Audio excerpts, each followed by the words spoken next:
വേദിയാണ് കേട്ടോ. കലയ്ക്കും കല എന്ന് പറഞ്ഞാൽ എന്താണ്?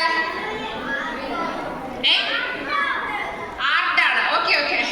കല എന്ന് പറഞ്ഞാൽ നമ്മുടെ പാട്ട്, ഡാൻസ്, വര, ഇതെല്ലാം അതിൽ വരും. സാഹിത്യം എന്ന് പറഞ്ഞാലോ എഴുത്ത്. കഥയാവാം, കവിതയാവാം, ആസ്വാദനമാവാം, വിമർശനമാവാം, യാത്രാവിവരണമാവാം. ഇതെല്ലാം എന്തിനാ വരാ? സാഹിത്യത്തിൽ വരും. അപ്പോ വിദ്യാരംഗം എന്ന് പറയുന്നത് കലയുടെയും സാഹിത്യത്തിന്റെയും കൂടി ഒരു ക്ലബ്ബാണ്. നമുക്ക് ധാരാളം ക്ലബ്ബുകളുണ്ട് അല്ലേ? നമ്മുടെ ഓരോ വിഷയങ്ങൾക്കും ഓരോ ക്ലബ്ബുണ്ട് ഇല്ലേ? നമ്മളൊക്കെ അതിന് മെമ്പേഴ്സ് അല്ലേ? ആ ക്ലബ്ബുകളിൽ നിന്നൊക്കെ വ്യത്യസ്തമായിട്ട് നമുക്ക് എന്തൊക്കെ കഴിവുകളുണ്ടോ, ചെറിയ ചെറിയ കഴിവുകളുണ്ടോ, അത് ഓരോ വികസിപ്പിച്ചെടുക്കാനുള്ള ഒരു ക്ലബ്ബാണ് വിദ്യാരംഗം.